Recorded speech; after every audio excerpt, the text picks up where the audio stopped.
Bonjour, dans cette deuxième vidéo, on va regarder comment programmer le mouvement de l'assemblage qu'on a créé dans le vidéo précédent. Donc on voit, je vais enlever la barre titre, on voit l'objet qu'on a modélisé. Et puis ce qu'on veut faire, c'est imprégner un mouvement, une rotation de 180 degrés des triangles qui vont entraîner le reste de l'ensemble de façon à faire l'animation. Puis après, on va voir comment sauvegarder les images. Et puis, on traitera ensuite l'ensemble, ce qu'on voit ici. Dans Photoshop, on va, à partir de Photoshop, on va traiter les images puis créer soit un MP4 qui est ici, ou bien une version GIF qu'on a un peu moins de contrôle. Donc, on a le choix entre les deux façons. On va privilégier, nous, le MP4. Donc, voilà. Et pour l'animation, ben, l'animation est cachée par ma barre titre de bas de page. Alors, je vais l'enlever pour cette partie-là de l'explication. Alors, vous voyez, étude de mouvement. Si vous voulez, vous pouvez agrandir la barre. Puis, on voit ici les différentes composantes, les clés d'animation. Je n'expliquerai pas tout ça en détail. Pour imprégner le mouvement, on va utiliser ce qu'on appelle un moteur. Alors, je vais sélectionner la commande moteur.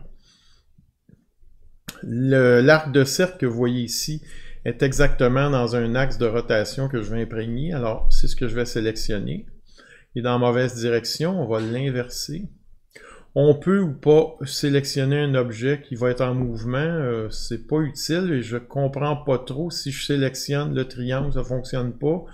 Si je sélectionne celui-ci, ça devrait fonctionner. On verra si ça va créer une erreur ou pas. On veut pas une vitesse constante, on veut une distance et on désire 180 degrés. Pour ce qui est du temps, vous allez toujours mettre 10 secondes, même si vous voulez faire une vidéo de 20 secondes, 2 secondes, je vous expliquerai pourquoi. Nous, on veut faire une vidéo de 2 secondes, mais on va le régler quand même à 10 secondes. Une fois que c'est fait, j'accepte ce que j'ai donné pour mon moteur. On voit l'animation ici qui se rend simplement jusqu'à 5 secondes, elle est réglée comme ça. Je peux l'augmenter. Je vais l'augmenter tout de suite. Voilà. Je vais la mettre à 10, sinon on peut le faire après coup. Pour éviter les erreurs, on pourrait, généralement, moi je vais en lecture seule, mais là, comme en lecture directement, mais comme on fait une vidéo, je ne veux pas faire de bug, je vais faire calculer. Alors, c'est plus sûr, ça. Il va calculer votre animation. Si ça ne fonctionne pas, ben c'est pas compliqué, il faut recommencer. Il faut créer ici à droite, faire une nouvelle étude de mouvement. Nous, ça a fonctionné, on va rester comme ça.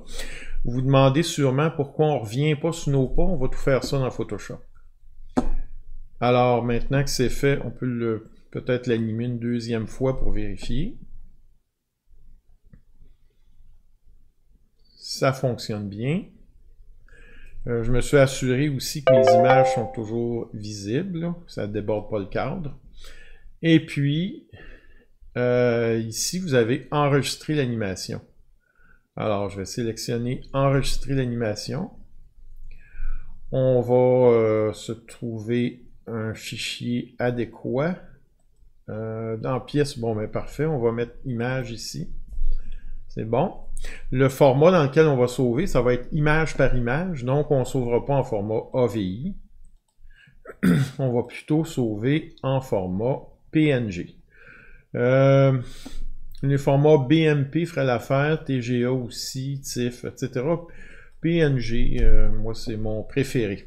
On va le laisser à sa résolution actuelle, mais on pourrait la diminuer si le calcul était long, surtout si, au lieu de saisir les images à partir de l'écran SolidWorks, on décidait de faire Photo View. Tu sais, des images de rendu, image par image.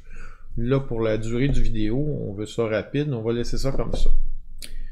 Alors, on est prêt. Et puis, on a image par seconde ici. Bon, ben moi, j'ai une vidéo de 10 secondes. Je veux que ça dure 2 secondes, mon animation.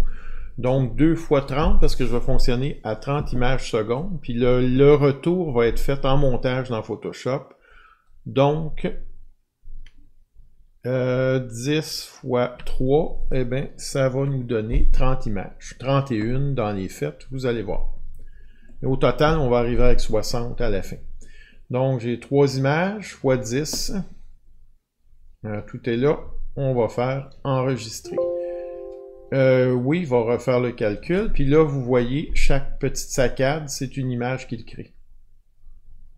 Puis à la fin, on sent que ça ralentit un peu. C'est la décélération puis l'accélération qu'il y a eu au début. Alors, j'ai terminé cette partie-là. On va se revoir dans une autre vidéo ou dans lequel je vais aller dans Photoshop pour faire le montage final. Alors, je vais remettre mes pages, mes titres, et je vais vous demander de me rejoindre aux vidéos suivantes pour le montage final puis la transformation de l'animation en MP4. Merci beaucoup pour votre attention.